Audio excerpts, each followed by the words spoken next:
नमस्कार साथियों, स्वागत है आपका एक बार फिर से थिंक्स एंड विन के इस यूट्यूब चैनल में। दोस्तों, आपके सामने वन वर्ड सब्स्टिट्यूशन लिखा है जो अब तक के एसएससी के अलग अलग परीक्षाओं में अलग अलग डिफरेंट एग्जाम्स जो हुए हैं जिसमें इंग्लिश पूछा गया है, उसमें दोस्तों 10 से अधिक बार इन शब्दों को पूछा गया है वन वर्ड को। बहुत कम समय में आपको बताऊंगा और इसे कंप्लीट करेंगे। अगर वीडियो अच्छा लगा तो लाइक जरूर कर दीजिएगा और आपकी किसी भी परीक्षा में ये फंस सकता है। तो चलिए शुरू करते हैं। वन वर्ड सब्स्टिट्यूशन होता क्या है? अनेक शब्द के लिए एक शब्द। आपको मैं एक लंबा सा सेंटेंस बोलूंगा, उसके लिए आपको एक शब्द बोलना है, वही सारा हुआ। ठीक है, ओके। देखिए, एक पहला question, a person very reserve in speech, एक ऐसा व्यक्ति जो बोलने में एकदम संयम बरतता, बहुत कम सोच समझ के बोलता है। ठीक है, बहुत कम बोलता है। उस तरह के व्यक्ति को दोस्तों हम लोग रेटिसेंट कहते हैं। क्या कहते हैं दोस्तों? रेटिसेंट। या आपको कई बार अलग जगहों पर टेसिटर्न भी मिल जाएगा। मैं आपको एक बात बता दूं, यहां पर हम वर्ब और नाउन को कंसीडर नहीं कर रहे, बस शब्दों को देख रहे हैं। जब आपके स्पीच में रिजर्व हो तो उसको रेटिसेंट और टेसिटर्न बोलते हैं। ये रेटिसेंट की बात जो है सीडीएस के एग्जाम में भी पूछा गया था, सिनोनिम्स और एंटोनिम्स में। दोस्तों, ये 4 बार आपका पूछा गया है परीक्षाओं में। ए सॉल्यूशन फॉर ऑल डिफिकल्टीज और डिजीज, ये 14 बार पूछा गया है अलग अलग परीक्षाओं में मिलाकर। मतलब इतना ज्यादा इंपॉर्टेंट है। ठीक है, मतलब एक ऐसा समाधान जो कि सब समस्याओं और बीमारी का इलाज है, उसको दोस्तों क्या कहते हैं? रामबाण। नहीं कहते ये रामबाण इलाज है, सारा बीमारी में काम आएगा। तो दोस्तों उसके लिए इंग्लिश क्या होता है? सारा डिफिकल्टीज में काम आता है। जिसके नहीं होता भाई महादेव के प्रसाद लो, सारा दुख दर्द खत्म हो जाएगा। उसे दोस्तों पेनेसिया कहते हैं। क्या कहते हैं दोस्तों? पेनेसिया। ओके दोस्तों, अब देखिए अगला है something that can not be avoided. एक ऐसा चीज जो जिससे आप दूर नहीं जा सकते, जिससे आप भाग नहीं सकते हैं। ठीक है, जैसे हमने पूरा कंफर्म किया था कि चंद्रयान 3 का जो है लैंडिंग इनएविटेबल था, कोई उसको काट नहीं सकता था क्योंकि हम लोगों ने उतना मेहनत किया। बस महादेव का बहुत बड़ा कृपा था हम लोगों पे। देखिए, something that can not be avoided, उसे दोस्तों हम लोग बोलते हैं इनएविटेबल। क्या बोलते हैं दोस्तों? इनएविटेबल। जिसको दोस्तों हम लोग अटल बोलते हैं। क्या बोलते हैं? अटल। नहीं कहता ये इनएविटेबल ट्रुथ है कि हम लोग चंद्रयान 3 को लैंड करवाएंगे, वो तो हो ही गया। One who can not be corrected, एक ऐसा व्यक्ति या एक ऐसा चीज जिसे सही नहीं किया जा सके। तो दोस्तों जिसे सही नहीं किया जा सके उसे इनकरेजेबल बोलते हैं। क्या बोलते हैं दोस्तों? इनकरेजेबल। इनकरेजेबल का मतलब क्या होता है? जिसको करेक्ट ना किया जाए, सही ना किया जाए। अगला है something that can not be heard.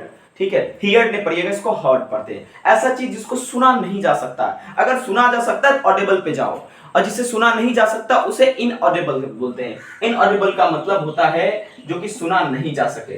ठीक है, अगला दोस्तों है, ये 8 बार पूछा गया था, one who is easily deceived, जिसे आसानी से ठगा जा सके, जिसे आसानी से पोपट बनाया जा सके दोस्तों, उसे हम ग्लाइबल बोलते हैं। क्या बोलते हैं? ग्लाइबल। GULLIBLE। ग्लाइबल माने होता है दोस्तों जिसे आसानी से ठगा जा सके। एन इंस्क्रिप्शन और Tom stone in the memory of the person who is dead. ठीक है, मतलब कि एक टॉम स्टोन होता है जो किसी पर्सन के मेमोरी में लिखा जाता है। आप देखते होंगे ईसाई वगैरह जो होते हैं और अलग धर्म जिसमें लोगों को दफनाया जाता है, उसमें देखते होंगे उसके ग्रैब पे कुछ ना कुछ लिखा जाता है। उसी को दोस्तों हम लोग एपिताफ बोलते हैं। क्या बोलते हैं दोस्तों? एपिताफ। और इसी से एक शब्द कनेक्ट होता है, वो दोस्तों होता है इपिटोमी। इपिटोमी का मतलब होता है दोस्तों, इसका मतलब होता है संक्षेप या सार। ठीक है, समझ में आया कि नहीं? या बहुत बड़ा उदाहरण। ठीक है, इज अ इपिटोमी। ठीक है, एपिटोमी नहीं पढ़ते, इसको एपिटोमी पढ़ते। ठीक है, ओके। देखिए अगला जो है, ये दोस्तों आपका पूछा गया है 10 बार। ये भी a place where bird is kept, एक ऐसा जगह जहां पक्षी को रखा जाता है। ये 10 बार पूछा गया है, कई परीक्षाओं में रिपीट होता रहता है दोस्तों। उसे बोलते हैं एवरी। क्या बोलते हैं दोस्तों? एवरी। AVIARY। एवरी का मतलब हुआ जहां पर दोस्तों पक्षी को रखा जाता है। Something no longer in use, एक ऐसा चीज जो अब इस्तेमाल में नहीं है, बहुत पुराना हो गया है, उसे दोस्तों ऑब्सोल्यूट कहते हैं या ऑब्सोलीट, बहुत लोग इसको पढ़ते हैं। ठीक है, चलिए अगला है ए पर्सन। देखिएगा, ए पर्सन हु राइट्स और एडिट्स डिक्शनरीज। ठीक है, एक ऐसा व्यक्ति जो कि आपके शब्दकोश को लिखता है और उसे संशोधित करता है, उसे दोस्तों हम लोग कहते हैं लेक्सिकोग्राफर। क्या कहते हैं दोस्तों? लेक्सिकोग्राफर। याद रहेगा प्यारे मित्रों, ये आपका कुछ वन वर्ड सब्स्टिट्यूशन था जो अनेक परीक्षाओं में आया है। अगर आप कहेंगे इस तरह का वीडियो में 10 को हम 20 में भी कन्वर्ट कर सकते हैं, बस आपका सपोर्ट चाहिए। आप किसी भी वन डे एग्जाम में जाते हैं तो आपको यह ध्यान में रखना पड़ेगा कि ये केवल और केवल वन वर्ड नहीं है, ये दोस्तों आपका सिनोनिम्स एंटोनिम्स भी है। अगर कल जाकर आपसे पूछे रेटिसेंट का मतलब क्या होता है, तो दोस्तों सिनोनिम्स में आप साइलेंट लगा सकते हैं, ठीक है। कल जाकर आपसे ये पूछे पनेसिया का मतलब क्या होता है, तो आप रेमेडी फॉर ऑल डिजीज ये लगा सकते हैं। इनएविटेबल का मतलब क्या हो सकता है, अटल यानी सर्टेन भी लगा सकते हैं इसका सिनोनिम्स। इनकरेजेबल इसका दोस्तों जिसे सही ना किया जा सके, नॉट करेक्टेड भी सिनोनिम्स लगा सकते हैं। इनऑडिबल, ठीक है, मतलब आप डम्ब भी लगा सकते हैं जिसे सुना ना जा सके।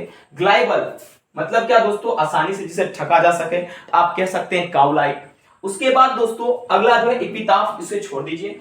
एवरी भी इसे ये ज्यादा नहीं आएगा आपके लिए। Absolute that is not longer used, आप इसको यूज कर सकते हैं, बहुत पुराना, ठीक है, बहुत पुराना दोस्तों आप इसे इस्तेमाल कर सकते हैं। वेरी ओल्ड, और लेक्सिकोग्राफर भी नहीं इस्तेमाल होगा दोस्तों, ये वन वर्ड आपका था। तो दोस्तों इसमें आपको कुछ सिनोनिम्स भी दिखे, एंटोनिम्स भी दिखे, जैसे एपिटमी आपने देखा, ठीक है, तो आप इसको समरी का भी इस्तेमाल कर सकते हैं, ग्रेट पर्सनालिटी के रूप में भी इस्तेमाल कर सकते हैं। ये एपिटमी वर्ड आपका जो है वर्ड पावर मैडिज से लिया गया है।